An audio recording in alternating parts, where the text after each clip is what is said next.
Good morning, or good afternoon, good evening, good whatever it is that you are gooding right now.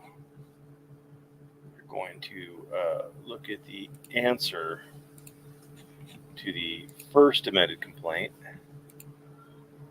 and getting ready.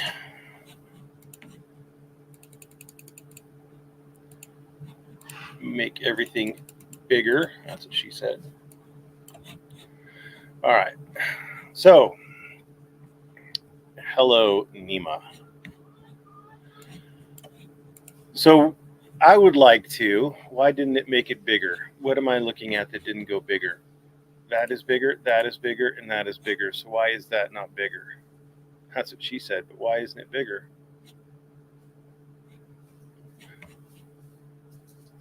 Because I'm on the. All right. Whoop. Whoop, whoop, whoop. Sorry. Boomer tech going on in here. Answer to fact, Ray Decastro. That's what I want. There we go. All right. Okay, so don't threaten me with a good time, bro. Put up or shut up. The place I think to start is the answer. What we're really going to go over here today is the opposition to Chile's motion to strike affirmative defenses. But I think what we ought to do is we ought to go over their affirmative defenses. Now, I think in 99.9% of all of the answers that I have seen, people set forth their affirmative defenses like this. It's sloppy, it's lazy. People ask for additional time, or let's do this. We're going to do form interrogatories California. These are the general ones. We're going to get the form. And we're also going to do, general denial California. All right, we're going to do that and that. Just so you guys can kind of see. Now, these are obviously California documents. Oh, you can't see them. So this is a judicial counsel form that if someone files an unverified complaint or a limited complaint, then you can use one of these forms to do your answer. Now in California is a fact-based pleading state, not a notice-based pleading state. Or notice-based pleading, like federal's notice-based pleading. California, for affirmative defenses, you have to state the following, and then see how it's capitalized facts. You have to state the following facts as separate affirmative defenses to plaintiff's complaint.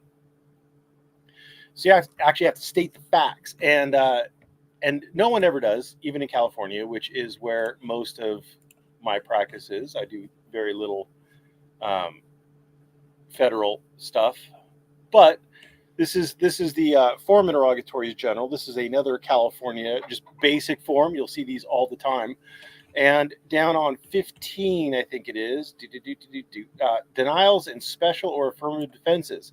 So one of the first things that I normally do if I file a complaint and someone responds back with just a laundry list of affirmative defenses is I serve them this form, and I have the box checked for 15.1 that requires them to identify each denial of a material allegation, each special or affirmative defense in your pleadings, and for each, state all the facts upon which you base it. State all the names, address, and telephone numbers of the people who have knowledge of those facts, and identify all the documents that contain those facts, right? And every time, literally I've never once had an attorney write back to me with all the facts upon which they base it. They all say something like, discovery's ongoing, it's early in the litigation, we're just asserting these affirmative defenses to preserve them for litigation, etc. And I have never filed a motion to strike on it because, again, it's not worth it. It's a waste of time and energy to do it. But you can see, like, that's California's approach. Now, the federal government has a different approach, and I want to share. I want to do Spencer versus Lopez. Now, this is just an Eastern District Court decision, and I'm not citing to this case for this case. I am citing to this case so that you can see the analysis that a district court is going to use in looking at a Rule 12F motion to strike an affirmative defense. So the vast majority of cases in the Ninth Circuit evaluate whether or not to grant a motion to strike an affirmative defense on a, quote, fair notice standard without a separate showing of prejudice. So again, federal courts use notice-based pleading. You do have to have some facts, but if, as long as you can put them on notice, pretty much, and comply with Twickball standards, then Twombly and Iqbal standards, then you're good. So you do have to plead facts in federal court, but in California, you don't have to. You have to plead just the facts. Like any legal conclusions or anything like that is irrelevant to a California complaint, as opposed to, like, in a federal complaint, if you plead enough facts to put them on notice, it doesn't have to be factually sufficient, just enough to put them on notice. I know I'm not explaining it well, but I just take it for what it is. So citing all these cases, etc. So the key to determining the sufficiency of pleading an affirmative defense is whether it gives plaintiff fair notice of the defense. So again, we're talking about notice. And it goes on, noting that the proper focus of our inquiry is whether framing the defense as a denial of an allegation specifically deprive the plaintiff of an opportunity to rebut that defense or to alter her litigation strategy accordingly. Fair notice involves only describing the defense in general terms. And right there, you're thinking, awesome, right? Awesome. All you have to do is in general terms, right? Here's your first affirmative defense: failure to state a claim. Second affirmative defense: defendant officers have probable cause. These are very. I've boiled eggs longer than this stream is. How do I know you aren't wearing pants? Well, you're just going to have to use your imagination. So you're going to think that the affirmative defense is enough. But then it goes on to say, although fair notice is a low bar that does not require great detail, it does require the defendant to provide some factual basis for its affirmative defenses. Now, if we go back to this, you're going to see there is no factual basis for it. And again, you're going to say, well, they're alleging the fact that the defendant officers had probable cause to arrest plaintiff. That is a legal conclusion. Probable cause is a legal conclusion. So Chile has a actual point with some of these. Now, does he argue it well? No, he does not argue it well. But does he have an actual point? Yes. These are poorly pled. Let's go on. Let's go down to look at the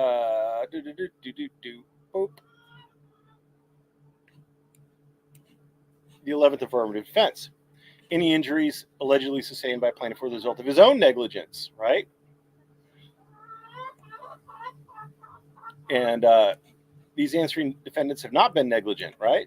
Okay, so let's go on. For affirmative defenses that allege plaintiff's contributory negligence or comparative fault, courts require the defendant to plead, at least in general terms, the conduct the defendant claims contributed to the plaintiff's injuries or damages. A bare assertion of negligence or contributory fault without, quote, any indication of the conduct supporting the defense, end quote, does not pass muster, even under the fair notice standard. For example, in Leos versus Racy, the court granted a motion to strike defendants' affirmative defenses claiming contributory negligence and failure to mitigate damages because it, quote, it did not, quote, set forth any facts to suggest why they think this is so. See also Vermont versus the City of San Diego, striking an affirmative defense to claim plaintiff's own conduct caused the events at issue, but providing no indication of what conduct supported the defendant's claim.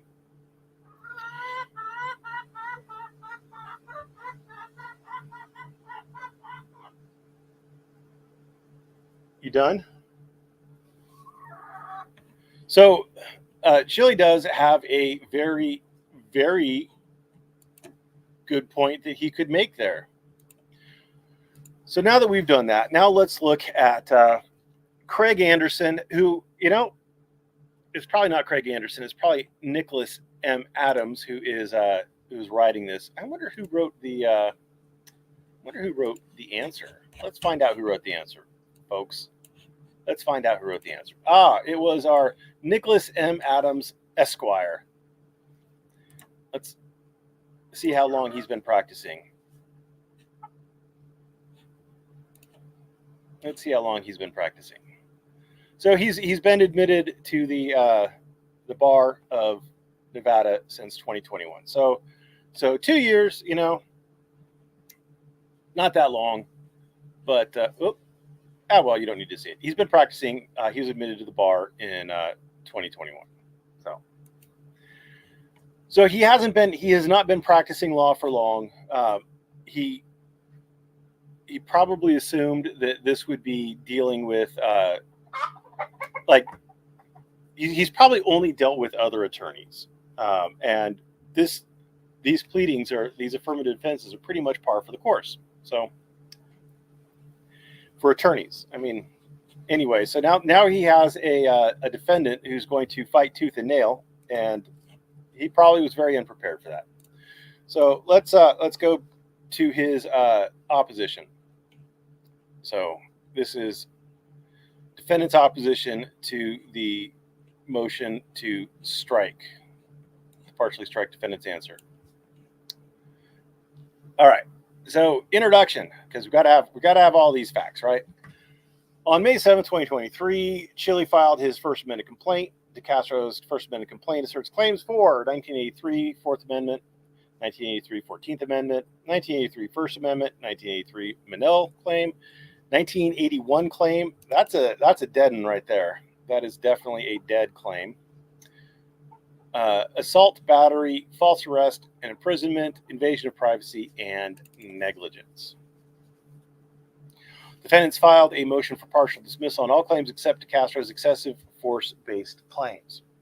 5 days later, defendants filed their answer, and affirmative defense to the fact. First Amendment complaint. Decastro's current motion asks this court to 1, strike most of the defendant's affirmative defenses, claiming the defense is not pled with requisite detail, and 2, deem admitted 4 factual paragraphs in the First Amendment complaint because defendants denied the paragraphs due to lack of personal knowledge. For the most part, Decastro's motion is baseless. Now, even if the court finds that the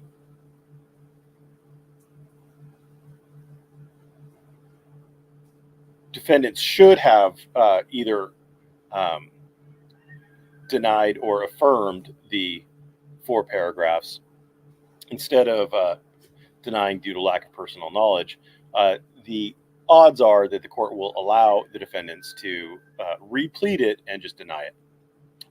For the most part, but again, when I went through it, it does appear that Chile worded them poorly, and there is room in there for denials, at least on most of it.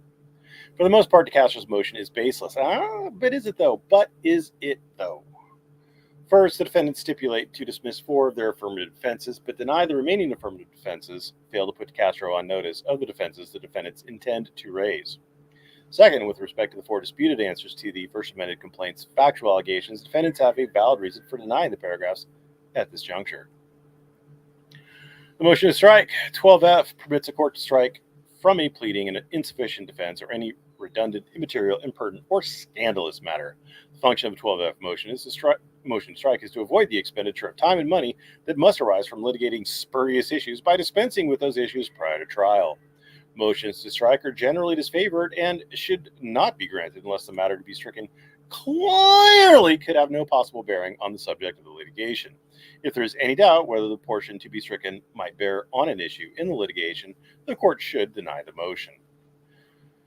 Rule 8C1 provides that a party must affirmatively state any avoidance or affirmative defense. An affirmative defense, as defined by Rule 8C, is one that does not negate the elements of a plaintiff's claim, but rather precludes liability even if all elements of the claim are met. An affirmative defense may be stricken if it is factually or legally insufficient. The difference between factually and legally insufficient is basically if it's legally insufficient, if there is no allegations of facts that could be used to make the affirmative defense meritorious.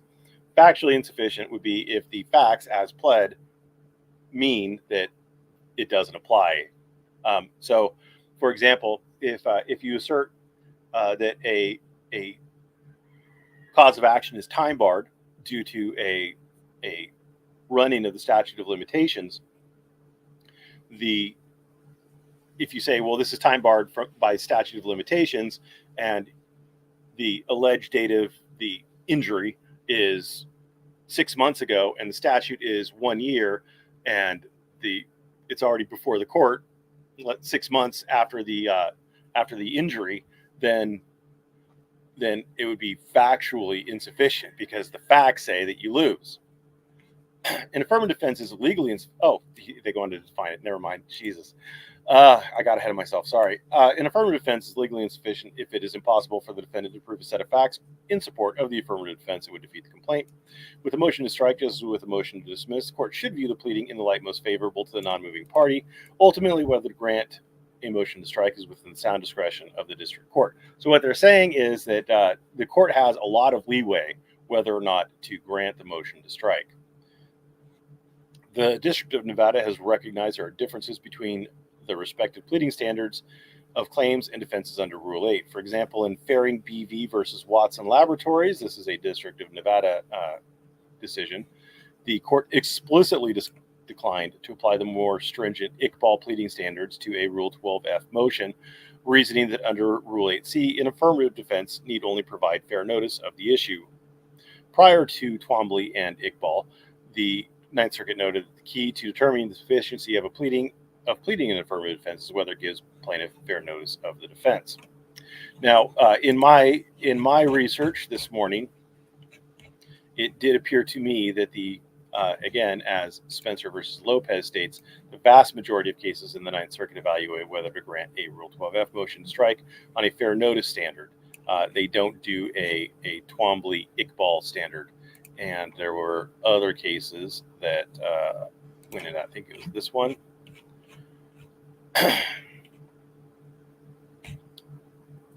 No, it wasn't this one. It was a different one. Was it this one?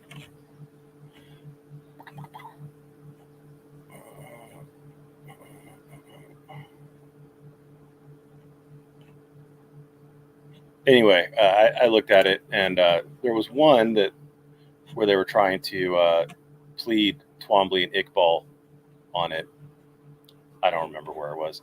Anyway, long story short, it does appear that the Ninth Circuit is, at least in practice,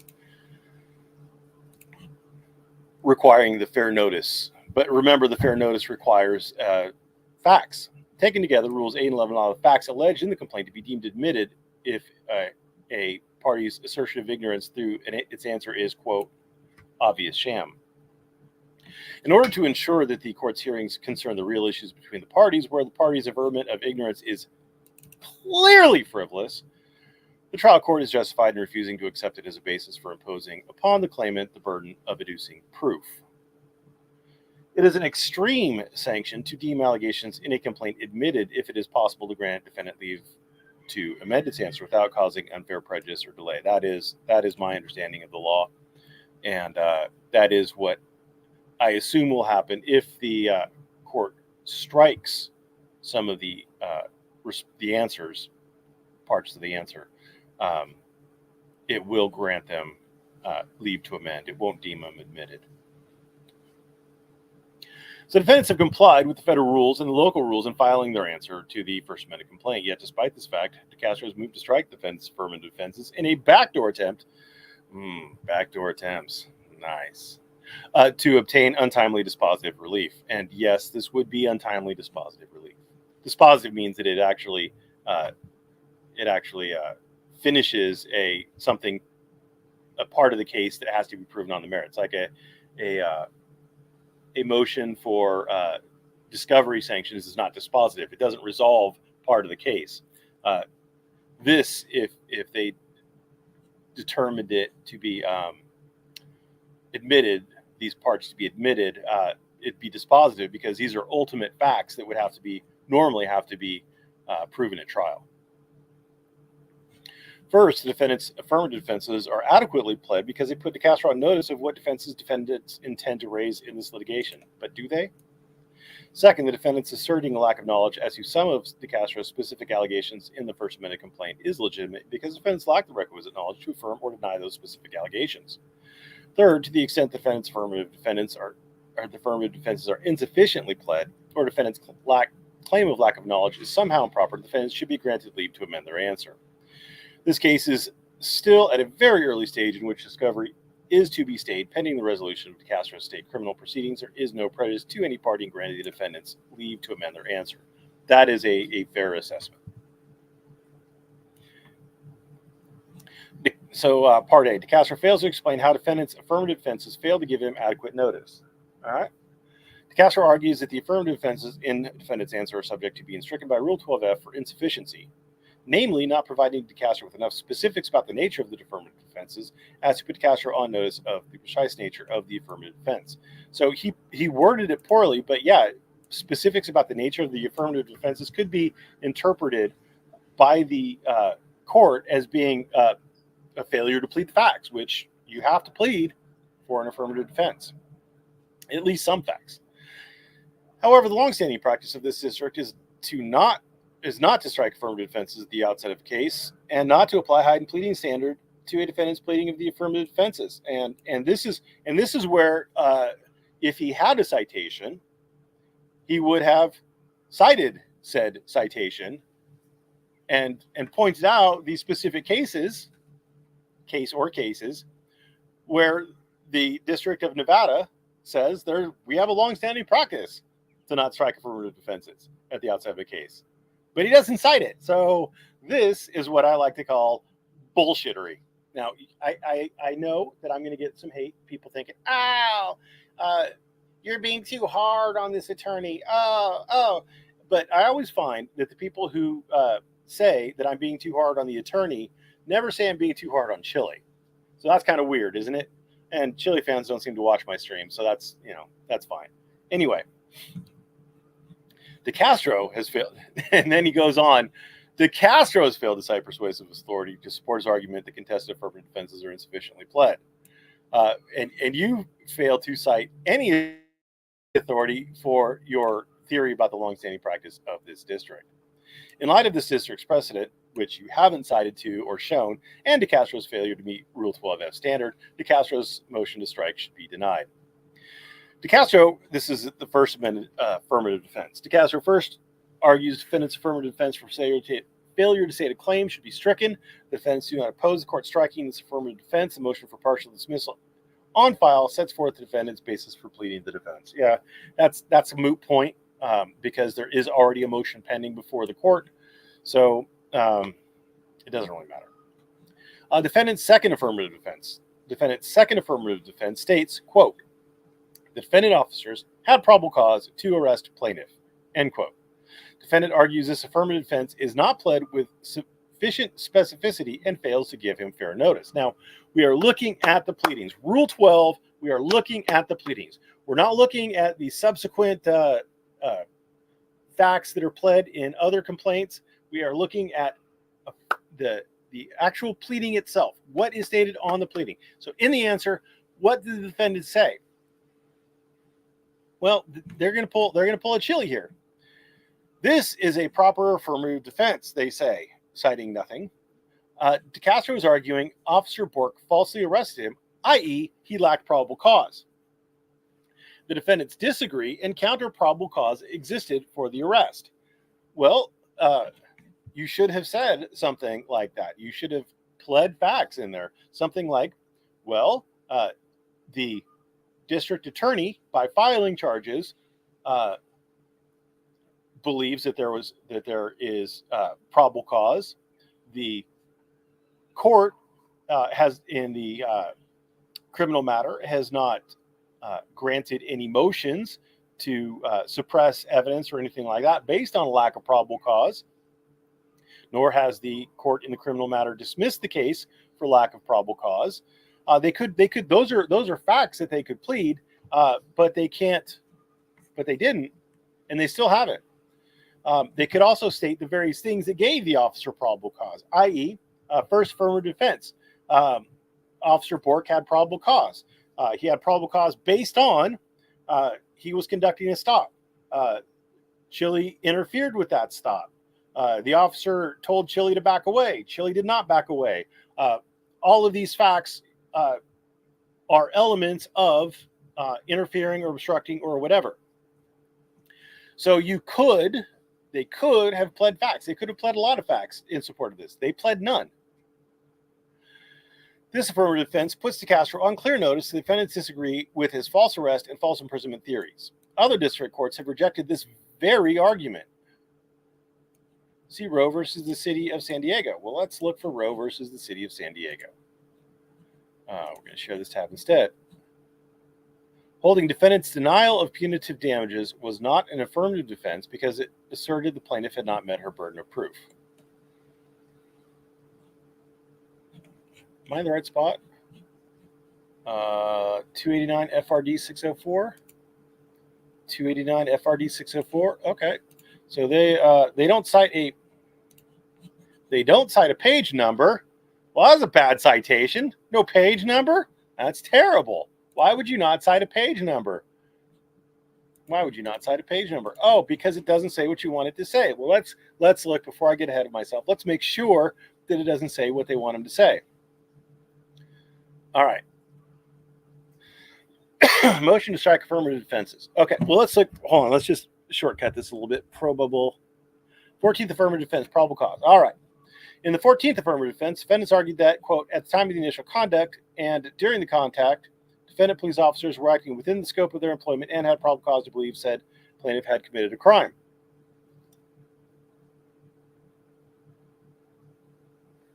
Now, what is the difference between this right here?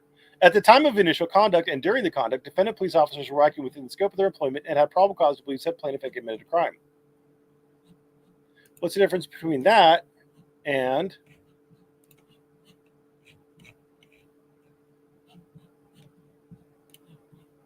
this? One has more words. Now, I don't know what else it said because you can see that there is ellipses. So what else did it say in there? So the defense specifically refers to officers' contact with plaintiff, which according to her complaint is one discrete instance with two officers. So they pled at the time of the initial contact and during the contact. So that's one contact. Defendant police officers were acting within the scope of their employment as police officers. That's a fact. Well, that's, I guess, that's not really a fact, but okay. And had probable cause to believe that said plaintiff had committed a crime. Well, you know, that's a tough call. It's not exactly what the defendants pled. It's less than what the defendants pled, but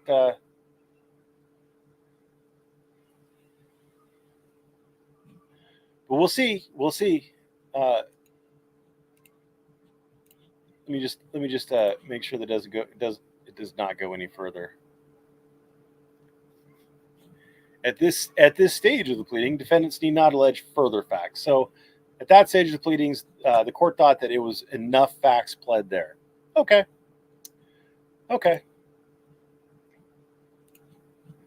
So, but it would be nice if they had actually cited a page number in there.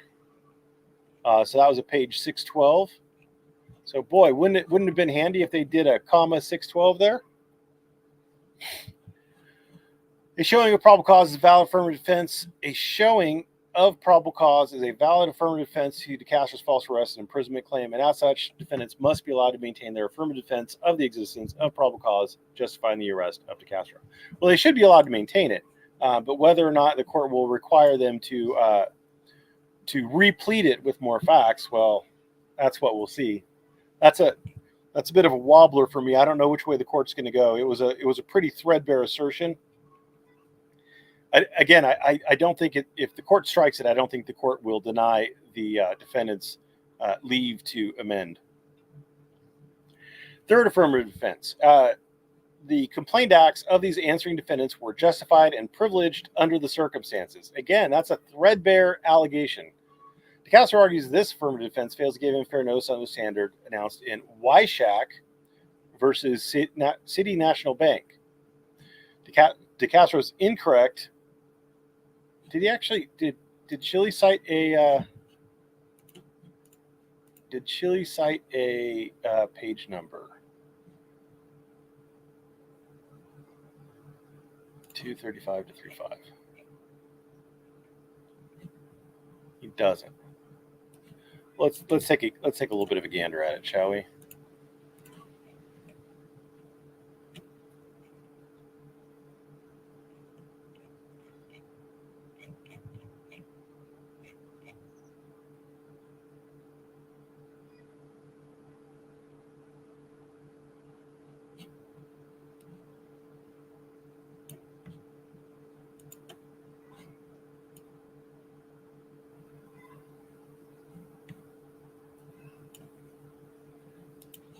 So they talk about the fair notice.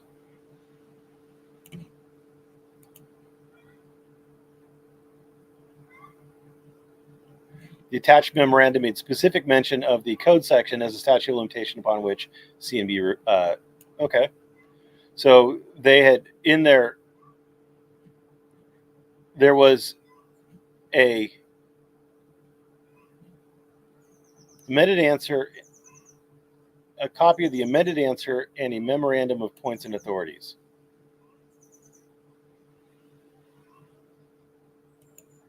Well, the amended answer simply alleged the plaintiff's claims were barred by the applicable statute of limitations.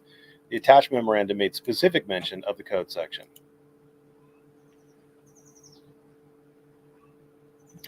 So interestinger and interestinger. Here, defendant's pleadings are completely insufficient to meet that requirement. No, we're looking at this. Decastro argues that this affirmative defense fails to give him fair notice under the standard announced in Wyshak versus City of National Bank. Decastro is incorrect. This affirmative defense fails to give him fair notice. For example, the parties agree the officers touched and restrained Decastro. They touched him.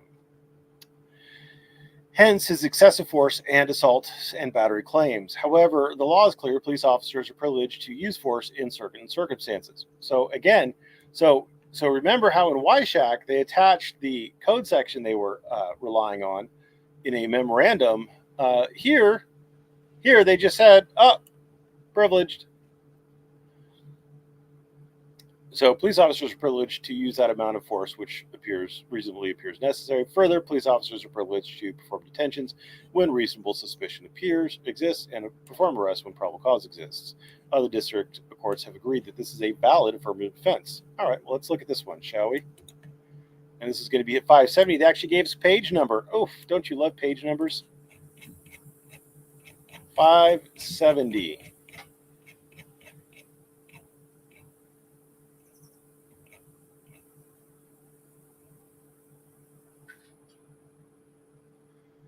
Privilege. In its 11th affirmative defense, Islands contends that its, quote, conduct was privileged because it was undertaken pursuant to the terms of applicable laws, regulations, orders, and approvals related to the building construction and or fire safety and public safety.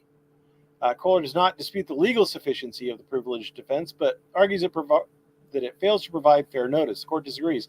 Much like its 9th affirmative defense, Islands gives sufficient notice of the types of sources it relied on in its allegedly privileged conduct. The types of sources it relied on. So this is like the previous one where they specified the statute that gave them the statute of limitations. And again, What did the defendant say? Nothing. Just that the acts were justified and privileged under the circumstances. No, nothing stating what they were relying on to make that assertion. Just again, I don't think it's going to fly. I don't think that one's going to fly. I don't think Kohler supports them as much as they want it to. In fact, I think it hurts them. Defendant's fourth affirmative defense. Defendant's fourth affirmative defense states at all times mentioned in plaintiff's first amended complaint. I'm going to take a sip of very watered down iced coffee.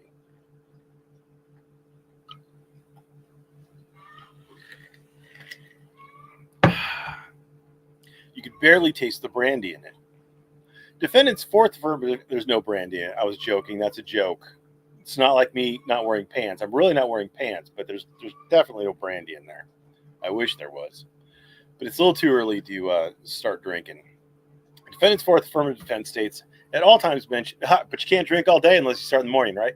At all times mentioned in plaintiff's first amended complaint, these answering defendants acted in the good faith belief that their actions were legally justifiable. At all times mentioned in plaintiff's first amended complaint, these answering defendants acted in good faith belief that their actions were legally justifiable. So Decastro seeks to strike that. Decastro is incorrect. This affirmative fails to provide fair notice. Decastro alleges defendants' conduct violated his federal civil rights and Nevada state law rights. This affirmative defense puts Decastro on notice the individual officers will argue they were performing discretionary functions in good faith under Nevada's discretionary immunity statute. So again, we go back to the other two cases that were raised, and we see that they did not give, like if they said that they have discretionary immunity under Nevada Rev Stat 41032, that would have probably been sufficient. This probably isn't, but let's check out what this case is. Let's check it out. Shaggy. And 873 F3rd 1123. Okay. And did they give us a 1133? All right, we're going to go to 1133. 33. All right.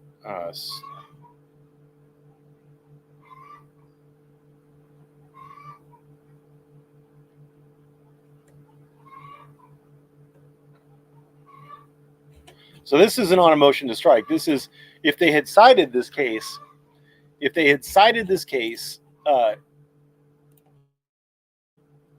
In here, like if they said at all times mentioned in plaintiff's first amended complaint, these answering defendants acted in the good faith belief their actions were legally justifiable, and therefore they enjoy discretionary immunity from claims arising from a discretionary function performed in good faith. Nevada Rev Stats. If they had pled this in its entirety, I think it would have been good. They did not, so it might get struck. It might get struck for good reason. The court might be right to strike it, in other words. Defendant's fifth affirmative defense. The individual officers have qualified immunity from the actions alleged against them in plaintiff's complaint. Now, I don't know if qualified immunity applies to the non-1983 claims. So this is going to be interesting. Let's see what they say. So doesn't give fair notice. Decastro argues defense do not specify which claims involve their qualified immunity defense. That is an excellent point. It's available on all the 1983 claims. Now, see what they said is qualified immunity from the actions alleged against them. It doesn't say on the 1983 claims. Again, I don't think, was that Fabio? I thought that was Fabio. Yep, that's Fabio. All right.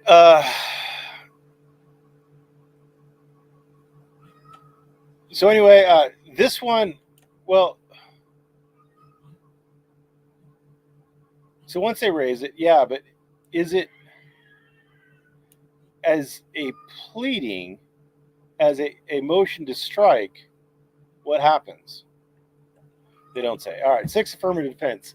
We're citing an actual statute. NRS Chapter 41 limits the damages that may be collectible against a political subdivision of the state of Nevada.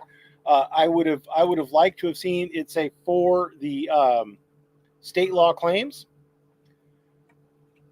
but again, they were close enough. Chapter 41. It'd been nice if they actually stated the specific law, but anyway, and if they stated that the damage cap applies to all of the state law claims, I think it would have been much stronger. But I don't know. This is another wobbler one right here. It would have been stronger if they mentioned the statute and that it applies to all of the state law claims. All right, discretionary function, immune under NRS 41.032. Probably would have been better if they stated it was to the state law claims. I think it would have been much stronger state law claims. They don't object to striking their ninth. Oh, Jesus fucking Christ. The ninth affirmative defense. The ninth was that. Okay. That was a shit defense. So awesome. They also don't mind striking their 10th defense. Well, let's check out the 10th defense. That's basically just, yeah. So, okay.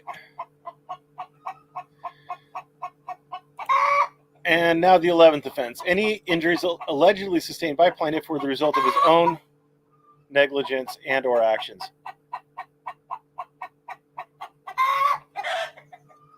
Dueling roosters right now. I apologize about the noise. He alleges affirmative defense should be stricken because defense only applies to negligence, yada yada. So comparative fault state. Again, they should have alleged the statute. I think this one will stand on its own, but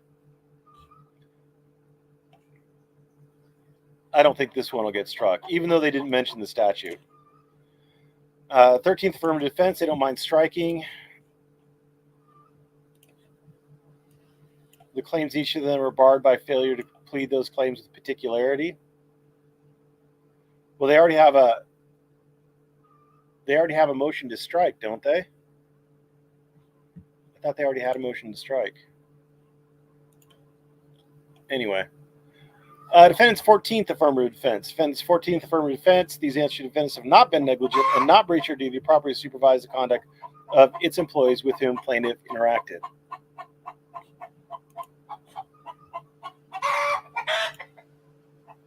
So it's obviously referring to the Monell claim,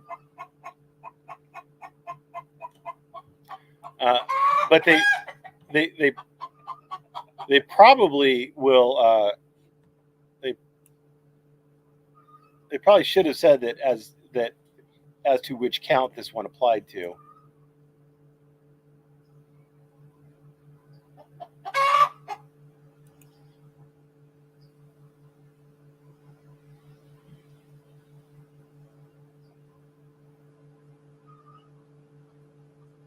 Oh, okay. So it's not the Monell claim. It's for a claim that he didn't even make yet. Nice. Defendant's 15th affirmative defense is merely a reservation of rights to amend the affirmative defenses as more facts are uncovered in the case. Defendants have put Decastro on notice it will seek to amend its affirmative defenses as it becomes necessary in this case. Defendants are indifferent towards the striking of this affirmative defense with the understanding defendants may seek leave to amend their answer and amend their affirmative defenses anytime prior to the deadline to amend pleadings in this case, which they didn't need to put them on notice of. So. All right, now, Decastro has not identified a legitimate basis for the court to deem defendants' responses within the answer as admissions. According to Rule 36.8.4, the answering party may assert lack of knowledge or information as a reason for failing to admit or deny only if the party states it has made reasonable inquiry that the information it knows or can readily obtain is insufficient to enable it to admit or deny. Even when a party's answer does not include such a statement and thus fails to comply with the literal requirements of this rule, courts generally order an amended answer rather than deem it admitted.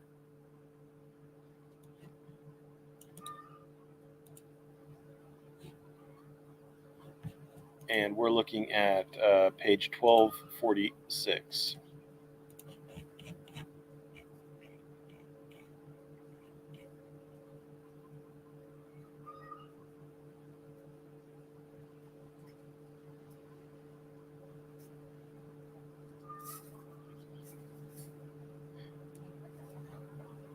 Interesting.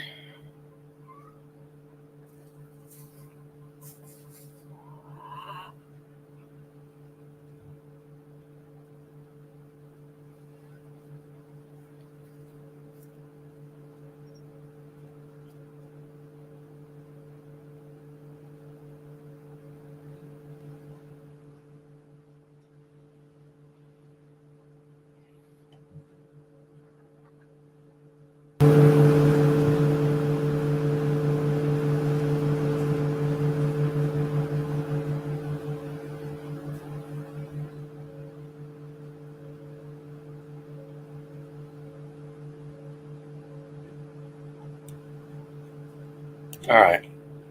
So what page are we actually on? We're on 1246. And what did they cite? Oh, 1246. It just took me forever to get there. All right. So even when a party's answer does not include such a statement and thus fails to comply with the literal requirements of the rule, courts generally order an amended answer rather than deem the matter admitted. So we are going to look for fact 20, paragraph 20 of the, or answer to fact 20.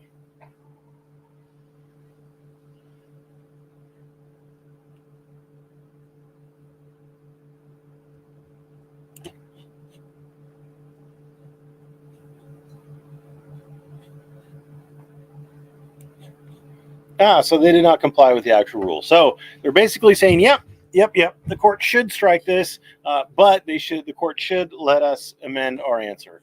So good job, attorneys.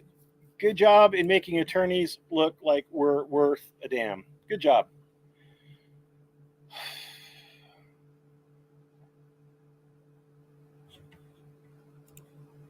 Is my microphone not working?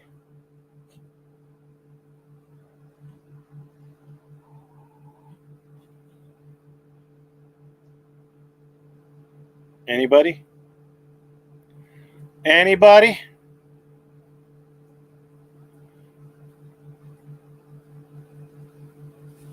Anybody? Bueller? Shit. I guess I'll power up the stream on my old phone. Oh, sound is good. All right. Thank you. It just took forever. All right.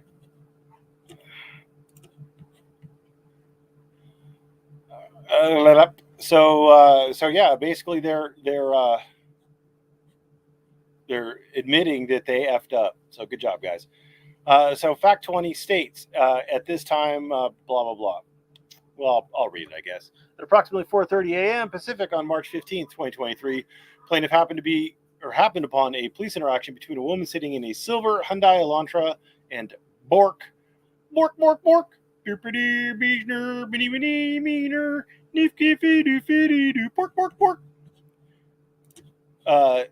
was sitting in a Ford Police Interceptor with the LVMPD logo on it and the number 19084. Plaintiff does not know the woman's name, but referred to her as Jane. Me Tarzan, you Jane. Defendants responded they lack sufficient knowledge to form an opinion as to the truth of plaintiff's allegations contained in this paragraph and therefore denied the allegations. Defendants had a legitimate basis for doing so. Fact 20 is written from Decastro's perspective and includes multiple factual assertions which defendants have no way to verify or refute. Specifically, it claims Decastro, quote, happened upon a police interaction, end quote. Defendants do not have personal knowledge regarding when or how Decastro arrived on the scene. Defendants also do not have knowledge of whether Decastro did or did not know the woman who was the subject of the traffic stop. The only individual who can confirm the factual basis for these allegations is Decastro, and therefore, defendants could not admit or deny the allegation when they filed their answer. Well, that's great, but there's also that procedural issue that they fucked up on. So the court might find some way of saying, I'm not going to strike this, but I don't know. I think the court's going to require an amended complaint or amended answer, but the court might pull something out of his ass. Plaintiff started recording the police interaction on one of his phones, moved to a position approximately 10 feet away from Jane, and making sure not to come between Bork and Jane. Like, how do they know whether he's making sure not to come between Bork and Jane? He asked her, and who is he? Is he Bork? Did Bork ask? Well, there's only one female. Well, I don't know. Can we assume Jane's gender? Asked her if she, quote, was good. Are you okay? Defendants responded they were without sufficient knowledge to form an opinion as to the truth of plaintiff's allegations contained in Section 21 of the First Amendment complaint, and therefore deny the allegations. Defendants have a legitimate basis for claiming a lack of knowledge. Defendants do not know, 1, when Decastro began recording the interaction, 2, when he was approximately 10 feet away from Jane, or whether he was closer than that, and 3, whether the First Amendment complaint accurately captures the language Decastro used when interacting with, quote, Jane, end quote. Given the fact defendants lack personal knowledge of almost every aspect of this allegation, they deny the allegations due to lack of knowledge. Despite reasonable inquiry into the matter, plaintiff has not identified a legitimate basis for this court to determine defendants had sufficient knowledge to admit or deny the allegation.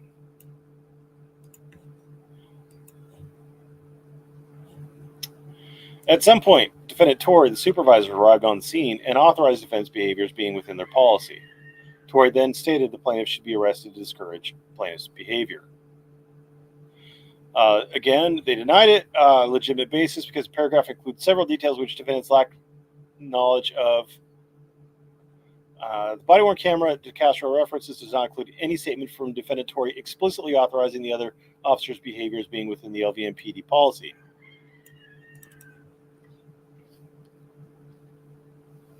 That right there is what you call lawyering. Lawyering. He didn't explicitly authorize it. It does, however, include defendant Torrey explaining to Decastro why his conduct was illegal and why he was being arrested, namely that Decastro involved himself in a traffic stop and then refused to move when asked to step back from the traffic stop, and then resisted once he was told he was being detained. Although a review of the body-worn camera footage does not demonstrate these specific statements were made, defendants lack knowledge of whether such statements were made off camera, whether they were made but cannot be made out in the body-worn camera footage, or whether they were never made at all. Additionally, defendants are unsure whether Decastro is alleging the specific language used in Fact 35 was used by defendant Torrey, or whether Fact 35 merely aims to paraphrase the substance of what defendant Torrey told Decastro.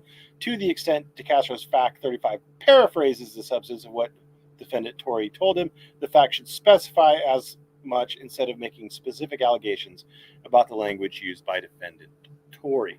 Well, where was this in your motion to strike that language, sir and or madam? Marquis Arbach, where was your motion to strike? Oh, you didn't do it. So now you're just bitching about it in your opposition to his motion to strike that actually apparently has some freaking merit. Congratulations, you played yourself. Fact 44, following the incident, Bork claimed in a written incident report that the reason why plaintiff was arrested was for engaging with a detained driver, refusing to give an officer reasonable space to work, and refusing to obey lawful commands after being advised that he was detained. A detained person's rights are only limited as to leaving. A police officer, specifically defendant Bork's feelings about lawful behavior, must be weighed against a citizen's rights. The defendant's behavior did not follow LVMPD's use of force policy in interactions with the public policy. Again, that F's his Monell claim, and he still hasn't figured it out yet. Defendants responded they were without sufficient knowledge to form an opinion as to the truth of plaintiff's allegations and therefore denied the remaining allegations. Defendants had a legitimate basis for claiming a lack of knowledge. The paragraph includes legal assertions about an officer's responsibilities and implies Officer Bork violated LVMPD's use of force policy and interaction with the public policy. The paragraph does not provide the basis for Decastro's conclusory legal statements and does not cite the specific portions of the LVMPD policies Officer Bork supposedly violated. Defendants deny Bork violated any policy or the law. However, due to the vagueness of the allegations within the paragraph, plaintiffs deny the paragraph based on insufficient knowledge. This is a legitimate response. I don't think so.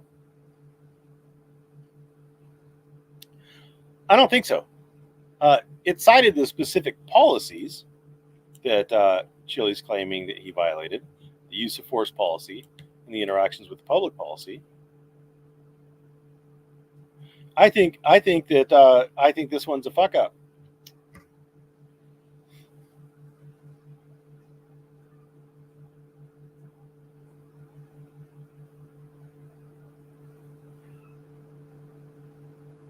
So if you ignore the statements of law, the misstatements of law, I should say, the factual allegations above and below the highlighted portions, I would say I would, if I was them, I would have denied the facts alleged, and as to the legal conclusions, I would deny those as well, but they're legal conclusions.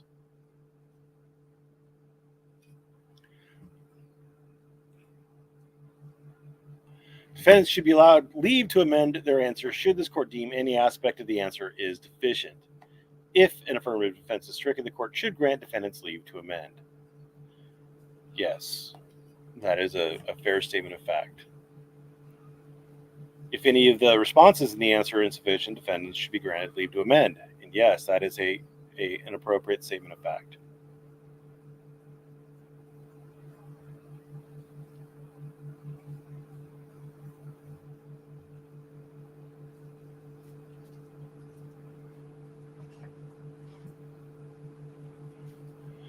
That's funny. They're saying that Chili is not a registered CM-ECF user. Interesting. All right, that's all I have for you today. I checked out Springer's case and nothing was happening in it, so which surprised me. Also in LVMPD, the state of Nevada hasn't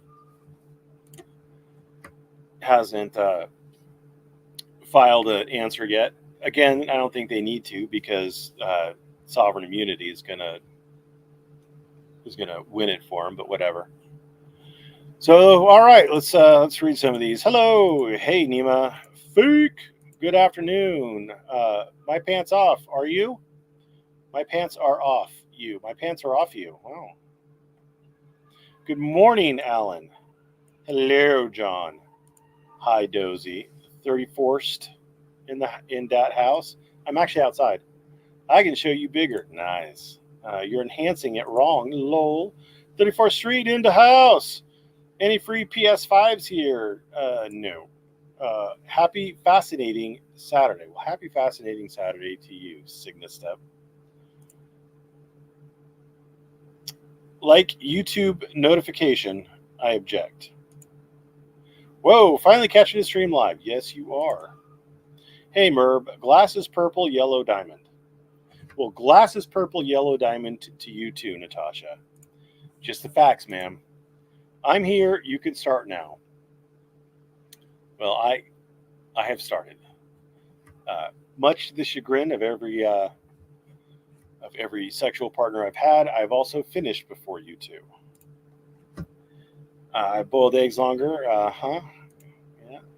You're boiling your eggs too long. Don't kink shame him. Is Chile citing U.S. versus No, Chile actually had on review. He had pretty good motion to strike. He's gonna get some stuff struck. I think. I foresee I foresee an amended answer in the future for the defendants.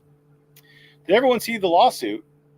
Floyd is in jail again. Did everyone see lawsuit? Floyd is in jail again. Yes, he's apparently in jail in Arkansas. F. Floyd earns his returns to jail. You are a poet, sir and or madam. According to Governor Decastro, he did nothing wrong but was severely beaten by the police, so it must be true. I don't think any of this goes to the truth or falsity of Chili's First Amendment complaint. This is a procedural motion to mess with the answer. Laughing, double laughing. Merb's not that funny, you silly chicken. That is true. Even the chickens are laughing at Chili. Are they laughing at Chili or are they laughing at me? Or are they laughing at you? I sent that at 3 minutes in. Internet God. How long are you boiling yours for? I mean, I think that's kind of a personal question, and maybe you should take that in private. Was that chili? I don't know. Well, if you really want to know, my mom taught me to put the eggs in the water, bring them to a boil, then turn off the heat and let them sit there for 10 minutes before running them under cold water.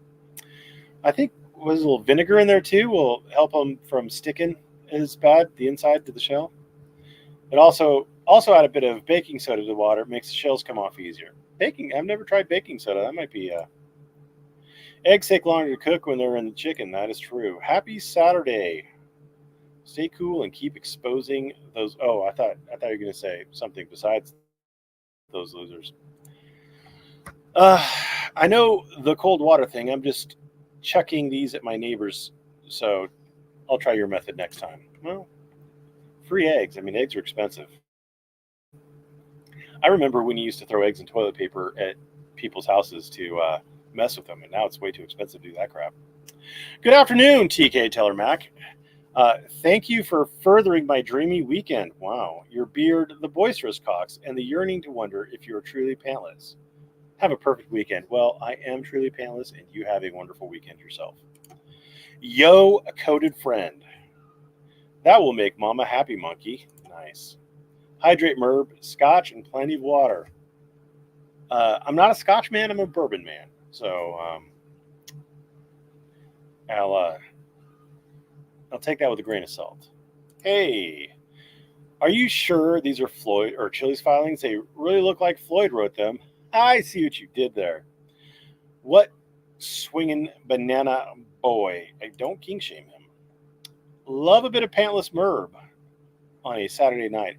Well, you're in England, I believe. So wouldn't it be trouserless Merb?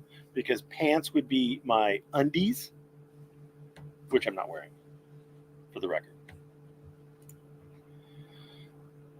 All of it, to be honest. I went full pantsless like tradition commands. Well, good. That's what you're supposed to do. Surrender Monkey didn't get me out of the shower, so I'm late. Well, that's terrible.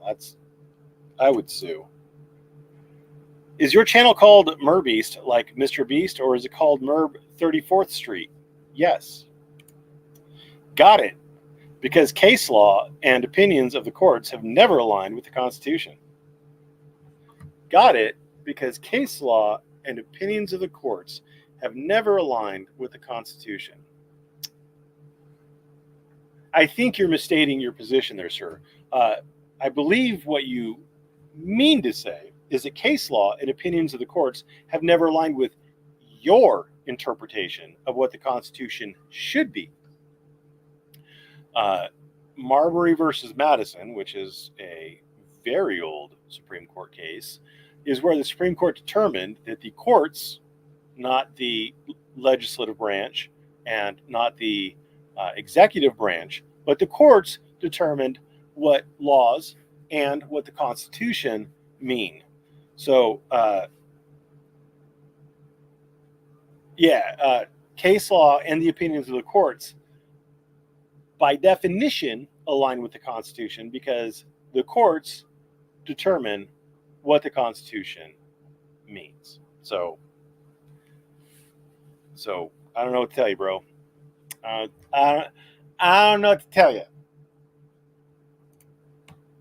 No, my channel isn't spelt like that in any way. It's a good point. It is not spelled like Merb East or Merb 34th Street. You fall down the Jen Coombs rabbit hole, internet god? Ooh, that's a bad place to fall down. Backdoor attempt, nice, says Pantsless Merb. Indeed. I'm glad you caught that. Heard the hens cackling a lot earlier, but not the fabulous cocks. Well, they were here. Good evening in Bulgaria, sir. 34th Street for life.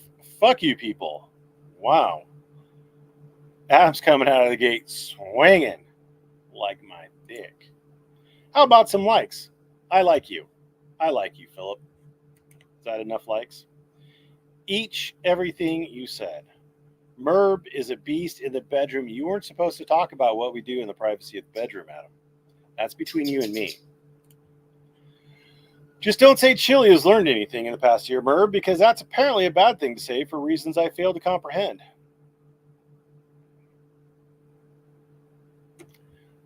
He's actually filed some things that are accurate and that are reasonably well researched and have good ground. So I don't know if he's learned anything, but he's managed to file some winners and some losers. Lots of losers, but some winners. Video, Adam. Don't you dare share it, Adam. That's our private time. He really what you call an old school power bottom guy. Yes, I do like power bottoms, and that's why I like you, Adam. Howdy, guess who? I can listen and type bullshit at the same time. You sure can. I did watch a few of the videos. They all seem to be rock solid, sterling examples of successful citizens. I think you're talking about Jen Coombs, and she's something. I don't like to make fun of the mentally handicapped, though.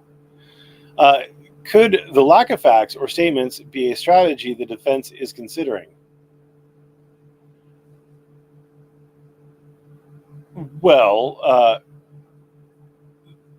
those would go to the merits of the case, to trial, where Chili will have to provide enough evidence to make it more likely that the facts that he alleged in the complaint are true than not. So the defense, I'm sure, will make every attempt to provide evidence that makes it appear that the facts alleged in the complaint are not true, or to poke holes in the evidence that Chili is presenting. Wow, Chili has taught someone something. Not going to lie, I'm shocked, but also laughing, because it's how to plead like a lazy fucker. Yeah, it's a shit pleading. The answer was shit, and it's costing the defendants money. But hey, the defense counsel gets paid by the hour. It just sucks that he is that sloppy with it. And again, I think it's because most attorneys would not have wasted client time or money. Most plaintiffs' attorneys would not have moved to strike the pleading, because it's not going to result in what Chili wants. Chili wants the easy win. He wants the quick out, and it's not going to do that. The court is going to grant the defendants leave to amend, and they are going to amend in such a way, now that they know that Chili is going to be a procedure prick, and it's probably because this guy hasn't really dealt with pro pers enough to get a good feeling of the way they're going to react. He would have been fine against an attorney. He was not fine against a litigious fuck. Chili losing again, like it's Tuesday. No, he's going to win. He's going to win some of these anyway. Internet God, at the same time, the Gunnison Tim Jen battles were glorious. So I hear Floyd is in jail again. That's what I hear. Confirmed, Jose. Merb, YouTube favorite lawyer. I don't believe I am YouTube's favorite lawyer at all. Because I'm not monetized, and they never pay me any fucking attention or give me any slack. So fuck YouTube, but thank you, YouTube, for hosting my content. Yes, Governor Decastro told us of the vicious beating he took from the police just for standing there with the camera. Yes, it was just for standing there with the camera. Kicked in the gonads even. So the story went. I thought he was punched in the nuts, but Maybe I should get what is it, Frog's Fabulous Trifold. Just because I've seen him do it 100 times doesn't mean Floyd fled the police in the video. Chili has now made everyone he has helped worse than before he met them. Yes, yes, you get what you pay for, and Chili is not helping anyone. Chili cannot tell a story that does not include balls or buttholes. And what is the problem with that, Judgy McJudgerson? Yes, he is, and already Chili contacted him, and he's spitting lies. Well, good for him. At least he's spitting lies in jail. I'm sure we can expect another Chili fundraiser for Floyd so he could once again underhandedly take half of it. I mean, that's the allegation. I've never seen proof of it, but that is the allegation. How dare you, Governor Decastro never lies. We have already been promised a fundraiser. Who was it? I was listening to some video that Frog put up, where Chili was talking to Dollar Hide's woman, and he was telling her that he has people and he's going to raise like 30 to 50 grand or something, so that she could get a real attorney. And I mean, she has so many cases going on that I could see where, like, if she had one case, okay, but she has so many cases that $50,000 is not going to be enough for a private attorney to take all that on. And number two, like, where there's that much smoke, there's some shit going on. Like, Chili's protestations at the Dollar Hides are good people who didn't do nothing. Well, apparently she's got, at least according to Frog, she's got kids taken away from a couple different relationships, and the state doesn't take away kids. You have a public defender in cases where the state's going to take away your kids. You have due process rights. The standard of evidence, in California, it's beyond a reasonable doubt. I mean, it's like a criminal matter to have that constitutional right stripped. I mean, it's clear and convincing evidence. My apologies, which is the civil kind of equivalent of beyond a reasonable doubt. It's a high standard to take away someone's kids. That doesn't come lightly, and that comes after multiple investigations from child support services, or not child support services. Why am I drawing a blank? Child welfare services, whatever they're called in your state. That's usually after it's after a court trial too. So I mean, there's proof involved. I mean, but he's never raised $50,000 for anybody, and everybody's entitled to defense. But I mean, that's just throwing money away. Like, she needs to get a public defender. She probably already has a public defender. She needs to use that public defender because she can't afford it. Chili's viewers can't afford it. She's not going to get 50 grand from them. And I don't think Floyd's going to get a lot of money either. Don't forget, YouTube takes 50%. I won't forget that. Not to mention, the delusions are spinning out of control, thinking everyone's phone is tapped and their homes and phones are bugged. That was another thing that was weird on that. He's like, he comes to this conclusion that her phone must be tapped when it's a fucking video on YouTube. Like, they don't have to tap your phone if you're posting this shit, bro. They just have to tune into your YouTube channel, you fuckwit. I mean, maybe they came before that video is posted or something. But I mean, if there's a chance that she's going to jail, yeah, the CPS is going to be there, whatever they call them in her state, is going to be there to make sure the kids aren't left alone. And like, every picture I've seen of her and Dollar Hide, they've been wearing like marijuana gear. Like, it's a bad situation. It's a bad situation for the kids, probably. I'm just going out on a limb. But Chili's protestations about, they're good boys, they didn't do nothing. I mean, I'm going to press X to doubt. I've always found Floyd to be deceiving when it comes to his YouTube money grifts, though I have to agree, he's never been one to attack anyone. Has he tried to walk away from situations? Yes. I don't watch much of Floyd, but the situations I've seen, he has not been aggressive. So, yeah. I love how Chile has, in the last, denied taking portions of funds, but a few days ago posted a video of him taking damn near half of it. I didn't see that. Floyd never shows the antics that lead up to the reason the police encounter him, whether they are called or not. Probably. They always, all videos from auditors that start in media res, where you don't get to see the buildup, the initial stuff, I take with a huge grain of salt. Actually, being in jail puts a damper on Floyd's e-bags. Embellishments, maybe. Getting roughed up, he may have been handled more aggressively than he's accustomed to. Maybe. E-bagging for bail money you're going to get back eventually is the backbone of the fraud auditor industry. Yeah, that's pretty shitty. It's pretty shitty that they do that. But if it's one of those cases where there's a bondsman, and so they put up like 10% and they don't get that 10% back, that's different. The phone tapping is hilarious, or they watched him live stream, or perhaps they were competent at their jobs and did their jobs. Yeah, that's also probable. Imagine calling yourself Shiz and faking being pregnant twice online. Dump truck. Turtle Boy always wins. Team Storm sucks big PP.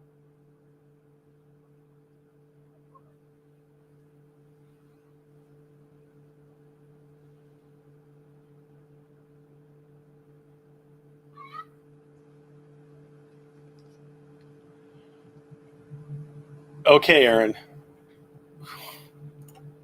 I can't get pregnant. I've had a vasectomy twice. True story. Good for you. But the mafia out to get Chile is everywhere, man. He never once gave away his location while live streaming, for instance. He was tracked like a great white shark. Don't care going to the beginning. It's always worth watching the whole thing. Good. Anyone else catch how Chile accidentally doxed one of his biggest supporters, Chevy? Chevy? I did not catch that. Apparently, I was so fertile it required a second vasectomy. Well, good for you. Someone outed Chevy a couple of weeks ago. Damn, how many baby gods you got already anyway? Jose, how did he do that? 2 that I know of. Thank God I'm on the East Coast and I could start drinking. Amen, brother. Well, it's always 5 o'clock somewhere, right? Then showing who donated money, he showed his real name. In which vid? Now my Saturday is complete since I heard from Fabio. Oh no, was Chevy upset about being doxxed? That's horrible. It was during the most recent Dollaride fundraiser video. There's multiple Dollaride fundraiser videos. Well, that's awesome. I mean, a fool and his money are soon parted. I want to go back and looking at that vid. Did Chili realize it? The vid from yesterday? When he did it, no. The hens are as happy as I am hearing from our cocks.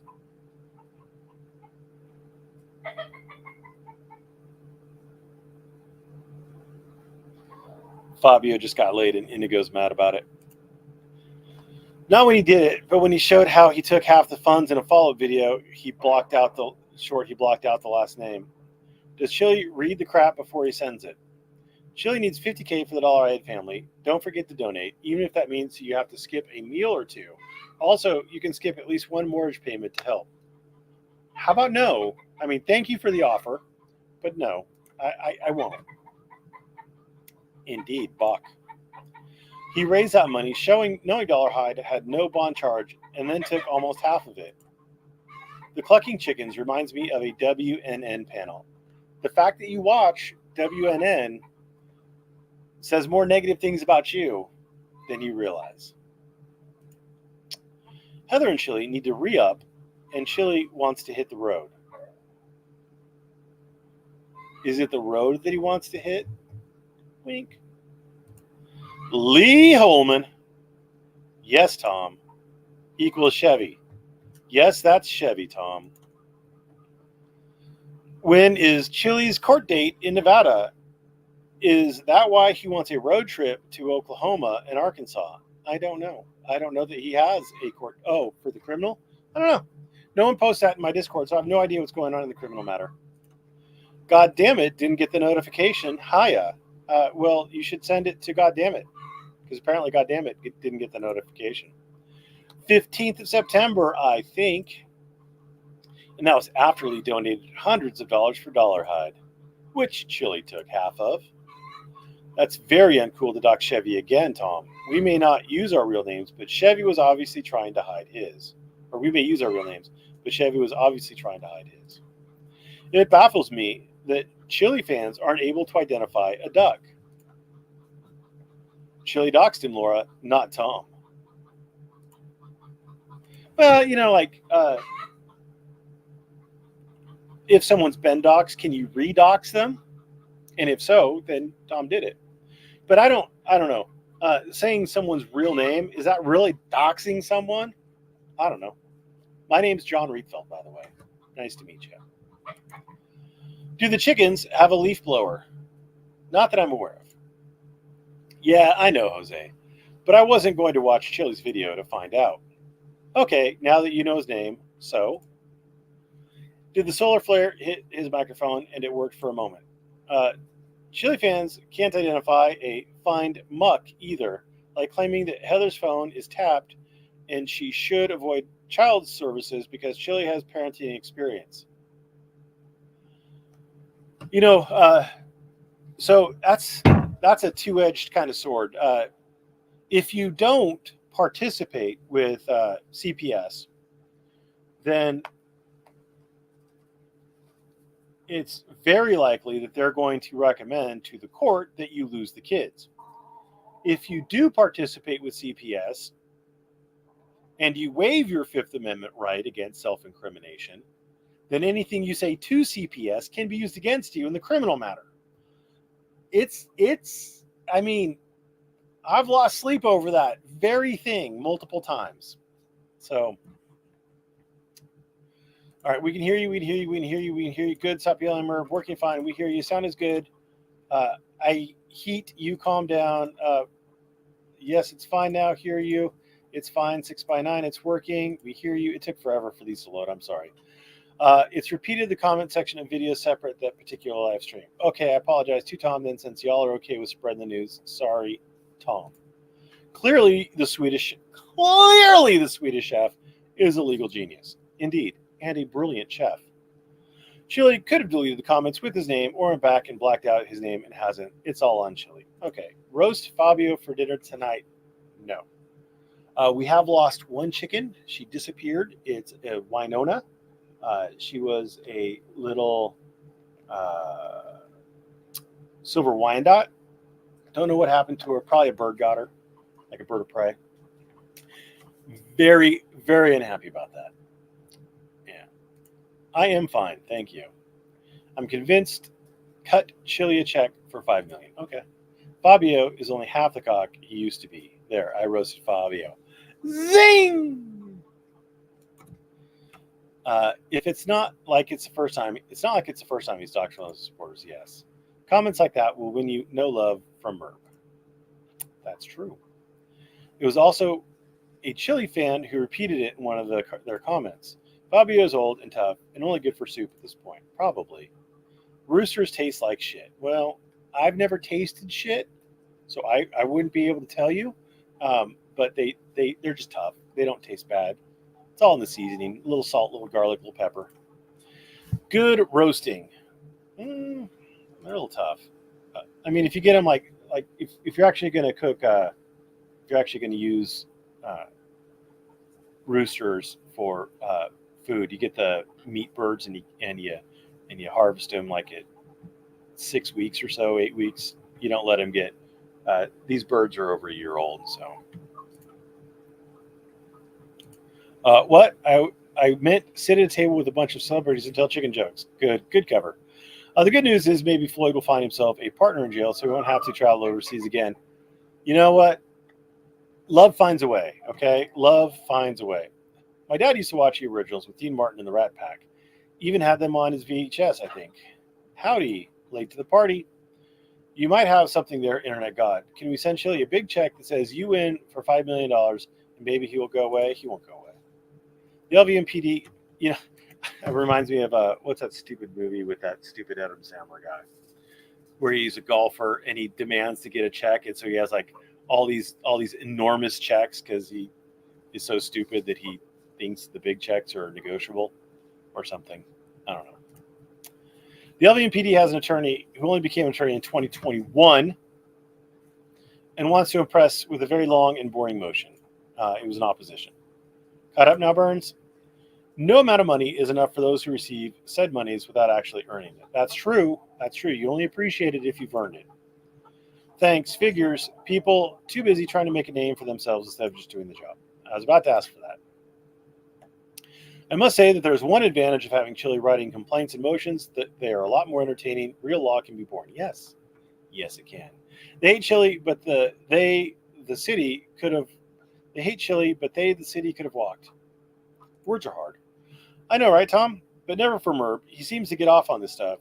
Weird kink, but explains the pants' part. Do not kink shame me. Chile has a case, does he?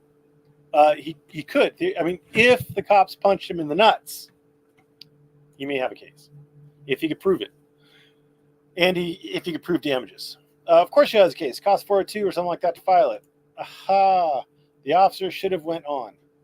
Wagner? I think Chile was smart enough to stop working on this case. 402 is peanuts.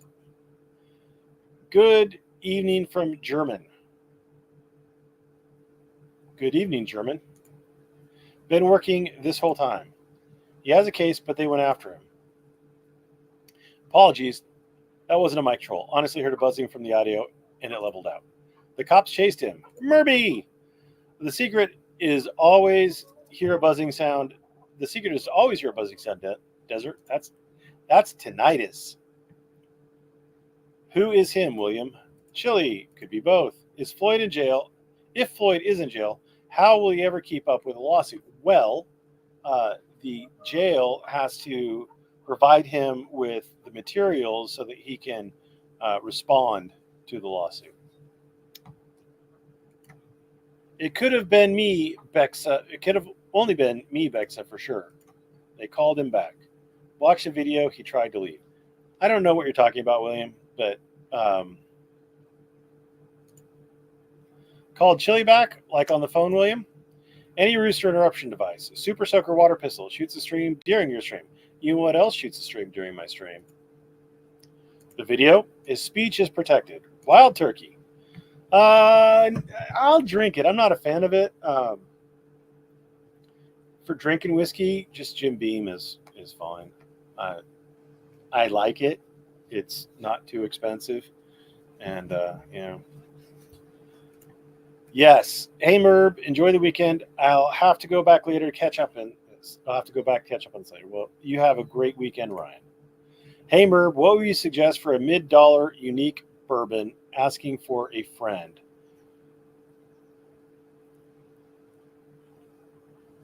There's one like Four Roses, I think it was called. It was really nice.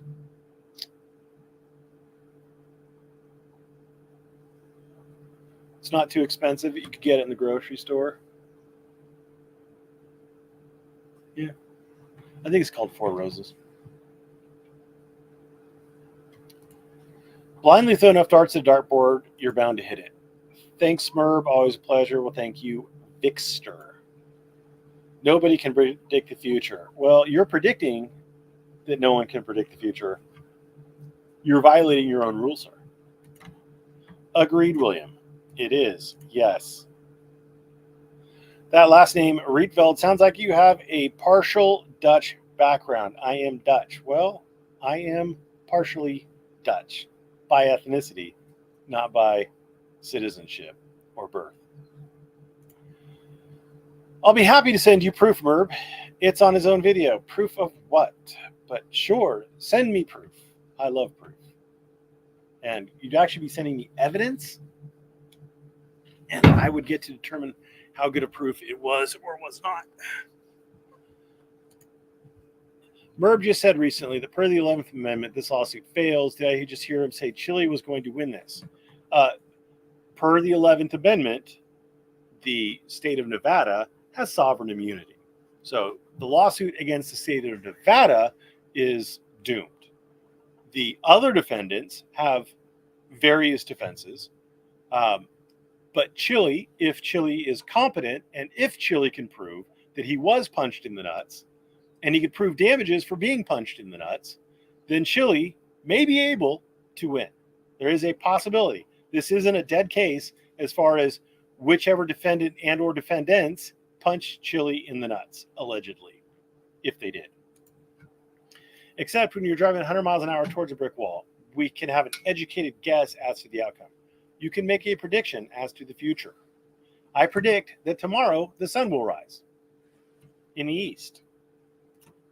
How about that? Nothing?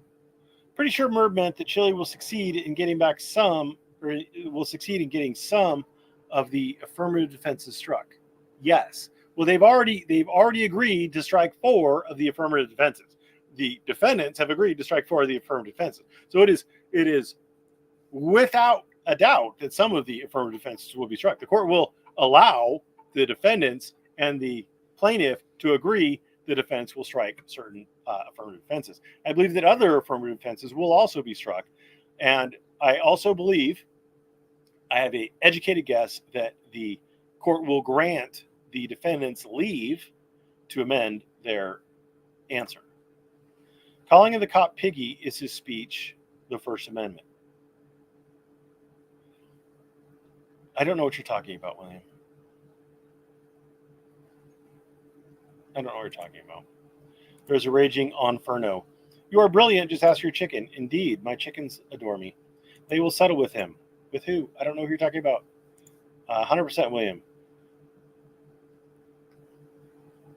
Are you talking about Floyd in the Arkansas case? Maybe. I haven't watched the video, so I can't tell you. Chile's Colt all share the same brain cell. Well, that's not a nice thing to say. On the speech part, settlement reference your prior statement about predictions. Chile will settle for $10,000 tomorrow just to get the win. Against LVMPD? Good luck. Common sense ain't so common indeed. Boone will settle with Chile. Who's Boone? If you're talking about the California case where he's suing in California state court, you have to, the other defendants, since they're joint and severally liable, the other defendants would have to agree to a defendant making a deal and getting out. So, because that will affect their joint and several liability. What came first, chicken or the egg? Chile said there is no chicken or egg because of Terry versus Ohio. Abolish and we'll get our poultry back. Okay. Don't mess with Arkansas. Boone will settle with Chile. I don't know who Boone is. Hi from South Carolina. Guess I'm late. We'll catch up later. Sounds good. Vlad, fancy seeing you here. 10 grand and bragging fights. Watch. Thank fuck for Aaron. I didn't say the dumbest shit today. There you go. Geez, Turtle Boy has to insert himself into everything. Is that a sex joke? A little okay. I was across the room and wasn't sure I heard that right. Don't raise money for Dollar High. Break the law, you will stupid prizes. Break the law, you will stupid prizes. You have puppies in your thing, so I'm not going to give you too much crap. But happy Saturday, Kim. Jason or Francis? I don't know. Damn, I'm late. Can you start over? Yeah. All right, we'll go back to the beginning. Docs to new people, maybe? I miss having chickens. My Danif would kill them. Please show us your cutest pet chickie. Winona is here in Florida. Roosters taste mad and are tough. All that toxicity of male testosterone. Testosterone is not toxic. Happy Gilmore, there you go. Hello from San Diego. The only case Cholita has can be cured with a shot from his doctor. I'm sure he does get shots from his doctor. What's up from Eastern Europe? What's up, Burns? Will Chile be able to send motions to Floyd for him to copy? I don't know. Do some apple pie moonshine straight. See you next Tuesday. Like real apple pie moonshine or like the fake liquor stuff they sell tourists that they call moonshine. My parents lived in Arkansas for a while, and I've had actual like go blind if you drink it sort of moonshine, and they can make it rough. They can make it rough. Apparently, like they can make it like super hard, like almost pure alcohol, but they could also make it various levels. It's there's an art, I guess, to it. Shooting a stream while streaming, lol. Yeah, brother. I love Chili's countless fundraisers. He is squeezing a sheep like a lemon. That's a lot of metaphors in there. But yes, Chili competent. He does some things competently. Have you ever watched Frog's channel? He did this readout, and it was very informative. Yes, I watched Frog's channel. Frog is excellent for getting the news out. He gets it out faster than anybody else, and he has a terrible microphone, and he has that shitty fucking watermark he puts on everything that a lot of times makes it hard to see what the fuck's going on, especially on a small phone with my tired eyes. But he does get the information out, and so yes, I do watch Frog. I'm gonna have a fried bologna sandwich because that's how I roll. That sounds delightful. Captain Clown, only in his own mind. Chili is an asshole, glasses purple, yellow, diamond. Hi, Merb and chat. Sorry I'm late. Well, we missed you, Flo. Glad you're here. I'm surprised Floyd hasn't sued the 50 CFR 424.16C3 as a reason to sue. I'm not familiar with that particular CFR, but maybe he will. Do you even care who Boone might actually be? If people post it in my Discord, if they post complaints and things like that in my Discord, I read them. I read them. I might not do a video on it, like I read Pulliam's complaint, and it was like everything that Pulliam ever produces, it will put you to sleep, and it's annoying at the same time. So, but I read them. If you put them in there, I'll read them. City of Las Vegas is still responsible for the state actors. You thinking under a Monell claim? Real moonshine. Real moonshine, it knocks you on your ass. Yes, it do. The cops are state actors, but the city is liable. So when I use state actors, I mean government actors. The city may be liable under a Monell claim, but I don't think so, because you have to prove, you can't just do respondeat superior. You actually have to prove that there is a policy in place or a practice that's encouraged by the city that is unconstitutional, that gets the cops to do unconstitutional things. It is almost impossible to prove. Very rarely do Monell claims succeed. And while the cops are employees of the city, they're not state employees. They're not agents of the state. They are agents of the city. The city would be the Monell claim because the cops work for the city.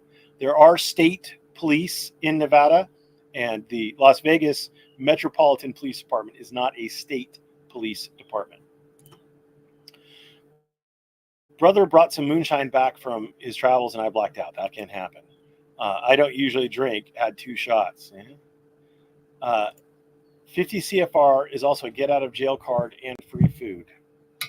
All right, I'll look it up. 50 CFR 424.16.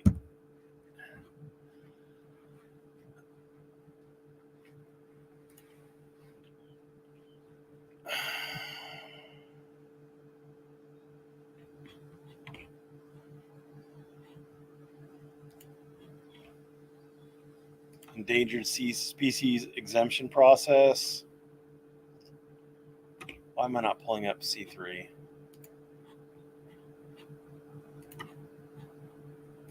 Why am I not pulling up C3? 50 CFR 424.16 C3.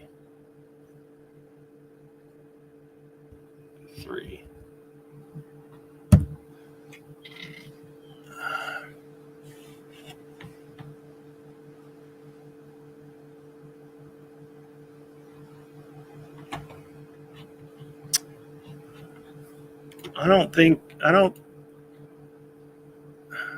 don't think your site is good there, sir. There's 50 CFR 424.16.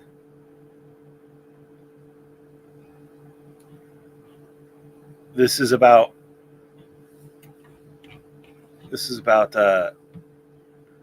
endangered species.